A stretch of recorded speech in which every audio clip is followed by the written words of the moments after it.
So, welcome everybody. Welcome to the second of our Raw Discourse sessions. And today's topic is on decolonising community development. So I hope you enjoy the journey. We want to make this interactive, but when you're first joining, if you're not speaking, can you please mute yourself just so that we don't get a lot of background noise. If you're taking a call or speaking to a colleague. So if you're joining now, please mute yourself. Before we get started, I would just like to do an acknowledgement of country. So I'm coming to you today from Arnhem Land, so central Arnhem Land. I'm on the lands of the Delabon people here in Arnhem. Sorry, I'm just going to mute people as they join. So I'd like to acknowledge the lands that I'm coming from today and pay my respects to elders past, present and future. And I also want to acknowledge that the lands of Australia, Aboriginal community have not ceded sovereignty. So it always was and always will be Aboriginal land. And I would also like to pay my respects to the traditional owners of the land on which each of you are joining us from today. I know we've got a huge group joining from Aotearoa. We've got people joining from around Australia, and I know that you all come from different countries, and it's really important that we acknowledge the ongoing connection to culture, country, and community by First Nations people world. The slide that you're looking at the moment has obviously the Aboriginal and Torres Strait Islander flag, the Maori flag, and also First Nations Canadian flag. And there are multiple other First Nations flags around the world, but sort of these are the key ones, the communities that we're generally working with and people that are joining us today. I am now going to start us on that conversation of decolonising community development and what it looks like. And I see that, some people have already put things in the chat around, maybe we're not always as inclusive in community development as we could be. And, traditionally community development has been sort of a much more top-down approach. It's where community development came from, was initially in a lot of the work that missionaries were doing across some of our countries. So I'm just move us on from our slide.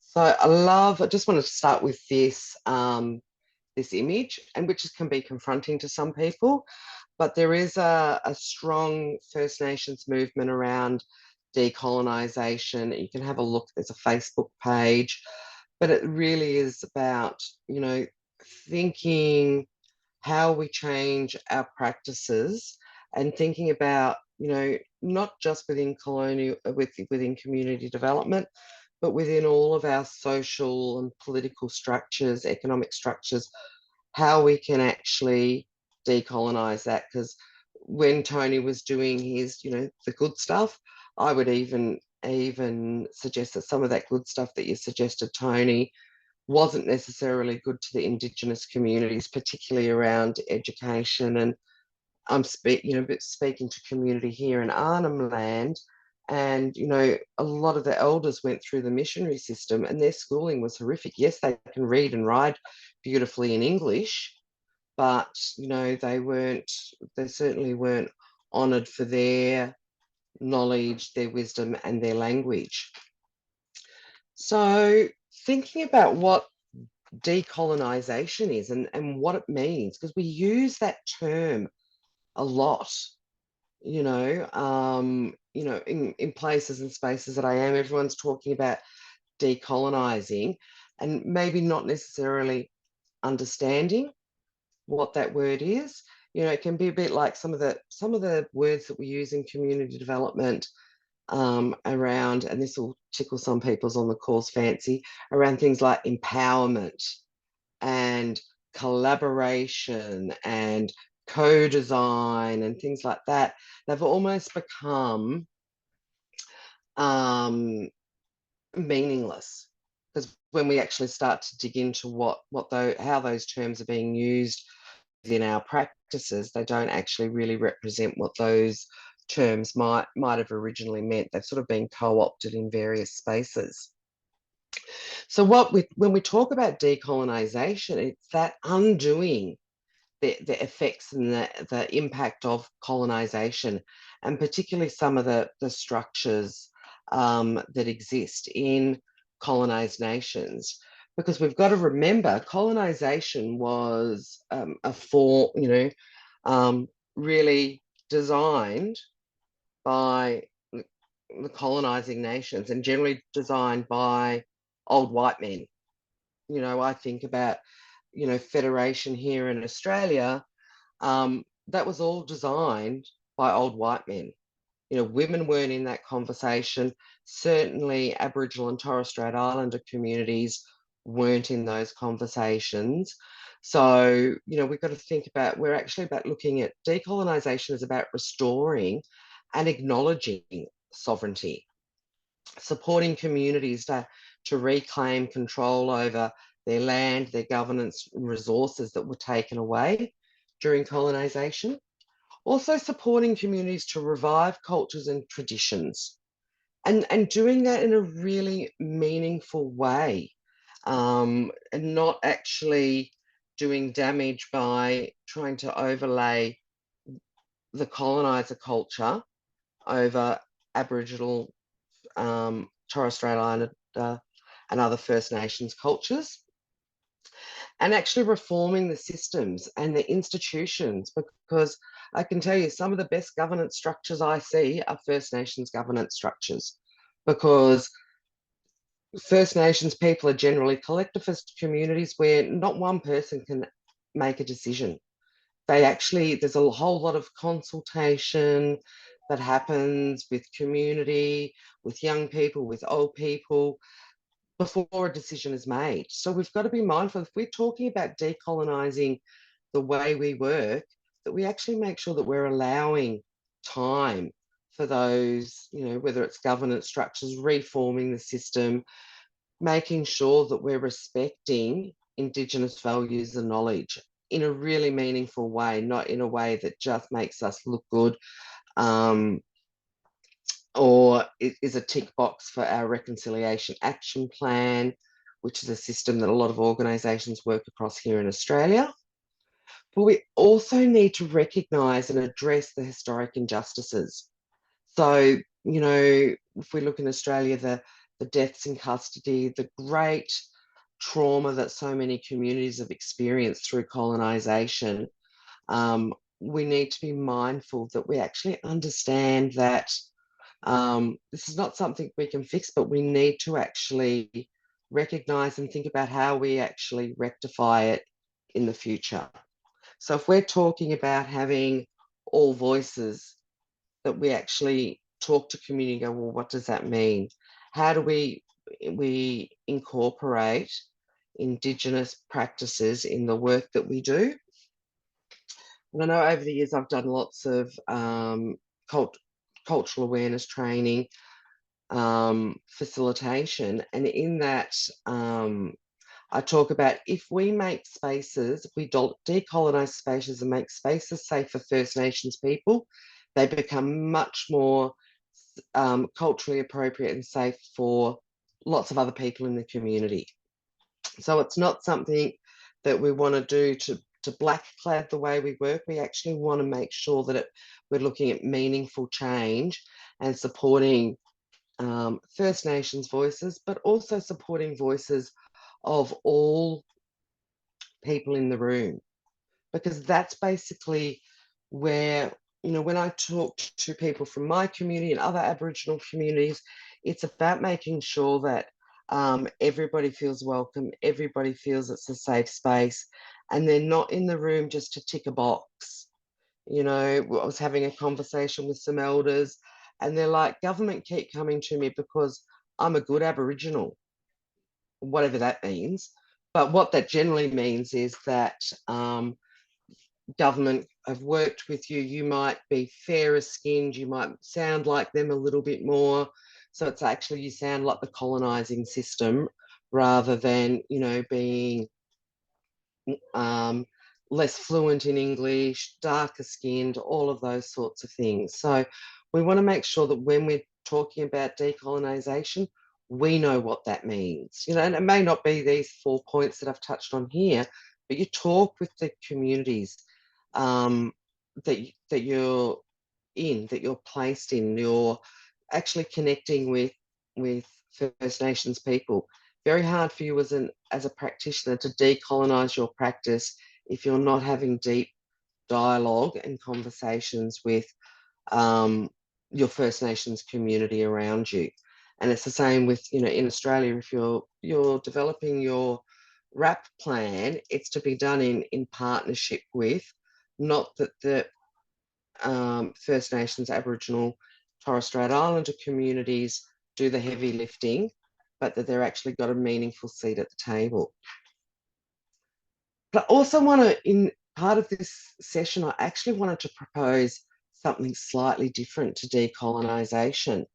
And it's a space that I've been exploring more with community. So, and when I talk about community, I'm talking about my Aboriginal and Torres Strait Islander community. I am a Gunditj Mara woman with an English father. So I have both sides. I have the colonising and the colonised family lines, along with a lot of other, you know, First Nations people globally have both, you know, both sides of history in their bloodlines.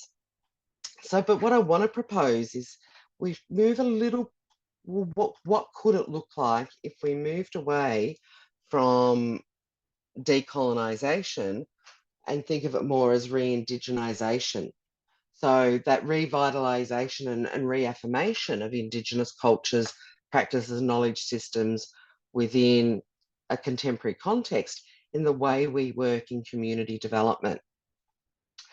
And, you know, and I've got a few points there, sort of 5 points, and I'm going to give you the opportunity to be in breakout rooms and have a bit of a conversation around this. But what would it look like if we prioritised cultural revitalisation, Indigenous knowledge systems? We actually supported communities to strengthen their identity. We actually built resilience within, you know, worked alongside communities to build resilience and actually always think about self-determination, not empowerment. Because at the end of the day, you cannot, or your organisation cannot empower anybody. And empowerment has become such a throwaway term. It really annoys me. We can create, as community development practitioners, we can create the conditions to support empowerment, but that's not our job. Like, our job is not to empower somebody. But I want to think about more around that term of self-determination, where actually community have ownership, the autonomy to manage decision making, their resources, local programs and projects, their affairs, to actually help maintain and develop their identities and their practices and keep culture alive within, you know, Aboriginal communities, but also to bring white fellas on the journey as well. So non-Indigenous people, so that they can actually learn about culture. They can learn about the practices, and not that you then co-opt them for your own purposes, but that you actually become more strength-based in your practice and more community and culture reflective in the spaces that you work in. Sorry, I'm just going to take a breath and a drink, and really interested to hear if any of you have heard of re-indigenisation before, or where you see that fits between decolonisation, and are they the same? Are they different from your view? And how that actually might impact the work that you do. But before you share with me, I actually want you to break out into groups, and Sissy's going to spin you off into groups of 3 or 4 for you to have a bit of a conversation on the ways in which you can decolonise your community development practice. And you'll see here on the screen, I've got sort of 4 main points, but then some other things that you might like to consider when it comes to your practice. So, we know that, for real meaningful change, it needs to be bottom up. And how do we actually support that in a way that actually isn't led by you, the worker, but is actually led by community. So as you can see, the 4 main points there are engaging in genuine partnership and collaboration, integrating Indigenous knowledges and practices, advocating for policy and structural changes, both internally and externally, so within your own organisations, but also externally. If you come across a government department that's asking anybody to fill in a page, a document that's 50 pages long to hire a public space, then maybe you need to advocate for some structural change or policy change there. And always prioritise capacity building. In the territory here where I am at the moment, community development is seen as a bit of a swear word because the federal government co-opted it for the Community Development Program, or CDEP, which was the precursor to the current Community Development Program, which was really about a work for the dole initially, and then it just turned into a career program. And basically, you speak to community members and they've gone through that many training courses for jobs that actually don't exist. And that's actually not true capacity building, is not job training. It's much more than that. So it's about supporting leadership development. It's about fostering those long-term relationships, building cultural competency within white organisations, but also being able to challenge those colonial constructs.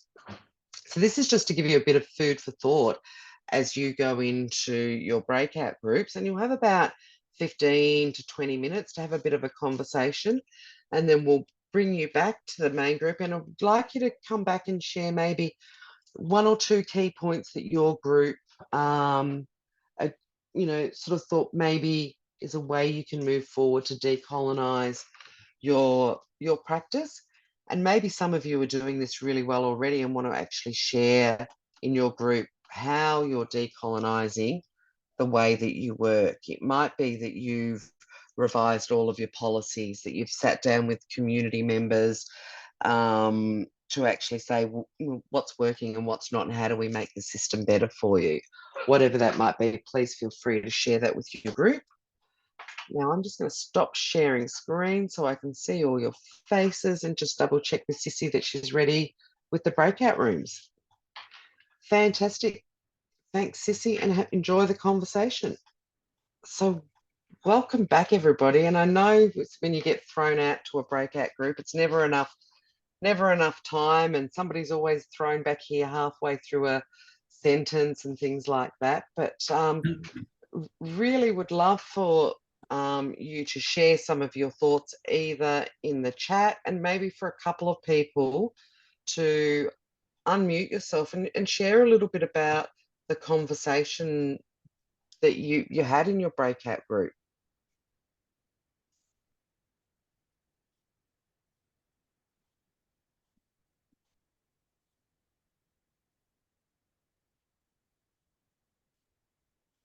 Okay, I'll jump in. Thanks, Marty.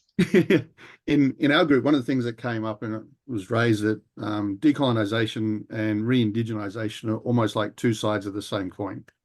Mm. So decolonisation is about breaking down the structures, the dominant structures that reinforce the dominant system, whereas re-indigenisation is the rebuilding of structures and systems to prioritize and to emphasize the Indigenous ways of seeing and being in the world, and to support and support the Indigenous ways of being. The other thing that came up was the concept of Indigenous, and how Indigenous is the word and the definitions in and of itself a colonial way of othering people that are not the settlers, if you like. And there was a lot of conversation as well about how the community as a whole is not really aware of colonization, or it's not part of the way they see themselves within the world. And maybe part of what needs to happen is that settlers and also Indigenous, part of an education of understanding what decolonization actually means, and how it starts with a mindset and how we see ourselves within the systems that we work and live.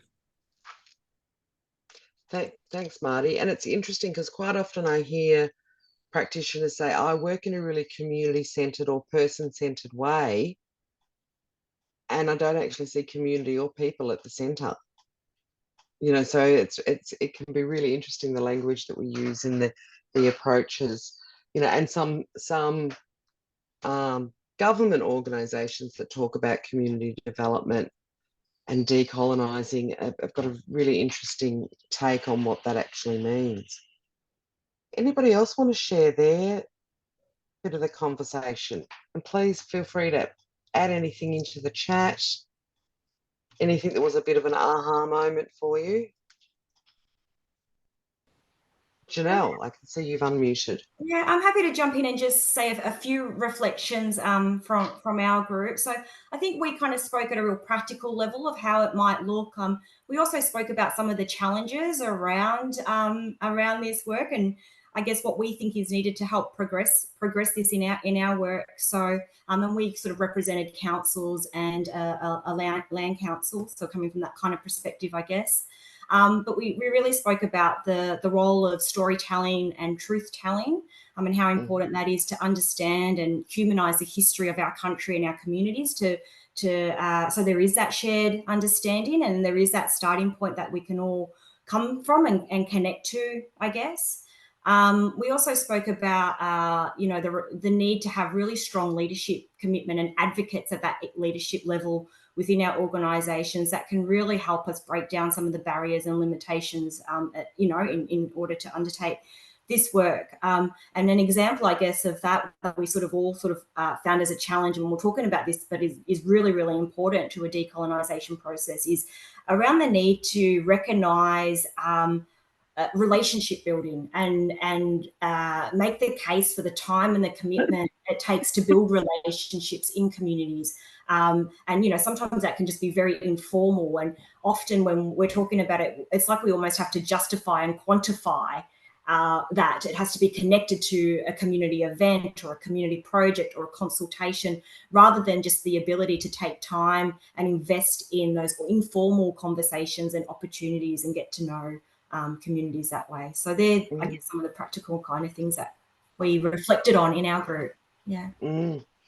Thanks, Janelle. And it's so important. And it's where time is the one thing that a lot of structures don't allow for, and anybody that works with community knows that it takes time, and not just for Aboriginal and Torres Strait Islander communities, but for all communities. But when you're working with Indigenous communities, it actually takes a little bit more time, and that's part of their governance structures and things like that as well, because whoever you're talking to from community is then going to go and have to have another 10 or 15 conversations with community after that, the session and things like that. So, but building relationships hugely strong.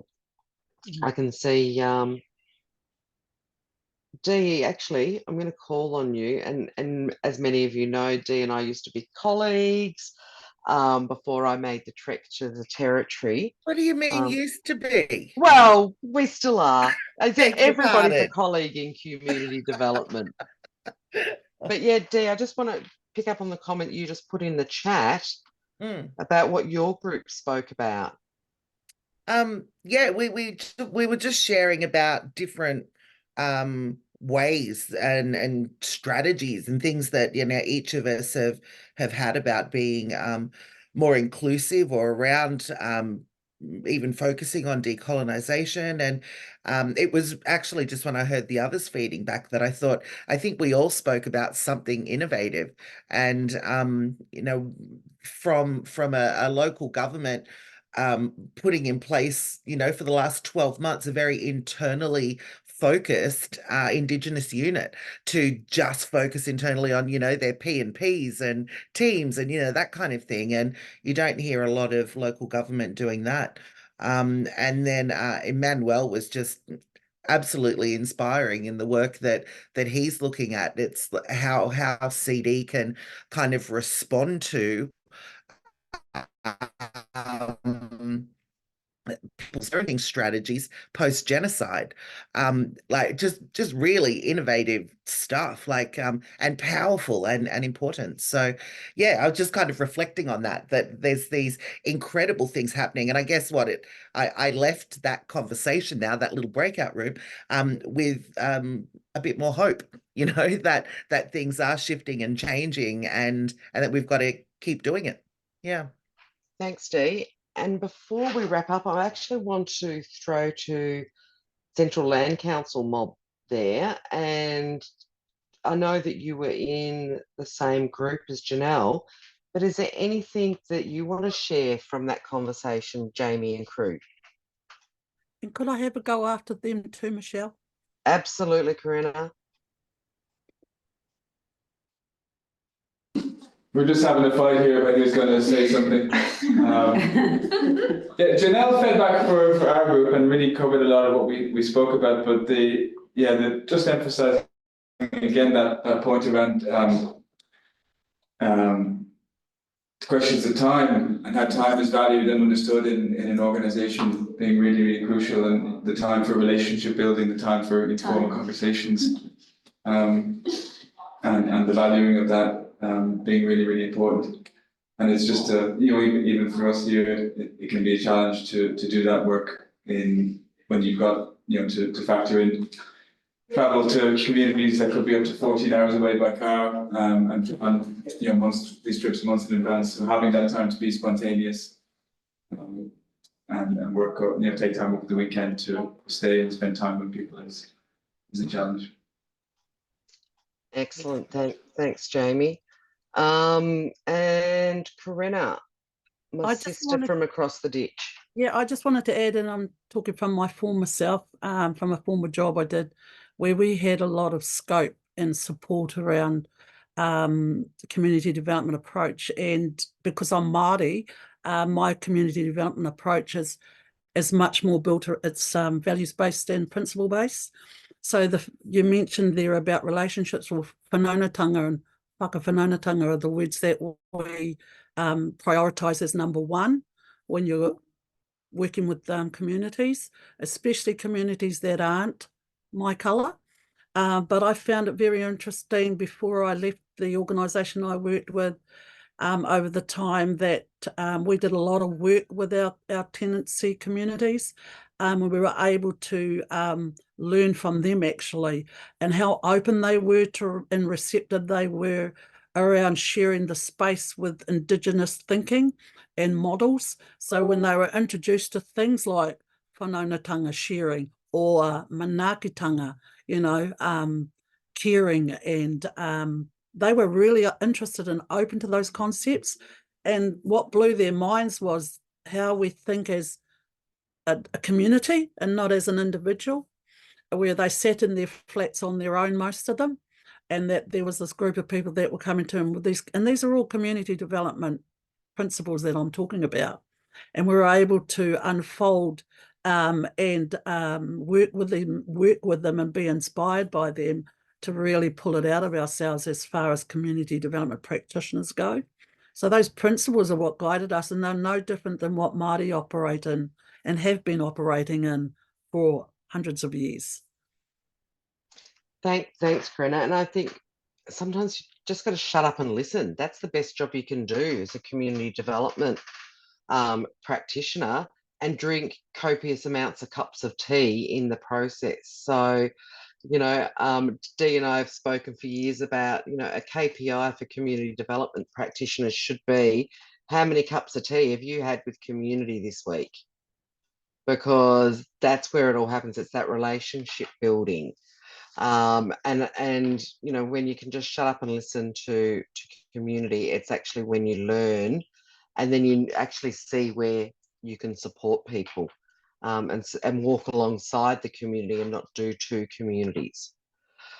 So before we wrap up, and I spoke at the beginning of this session about IACD wanting to create spaces for practitioners to be able to learn from each other and support each other in whatever their endeavours. So I'm just going to ask you to grant me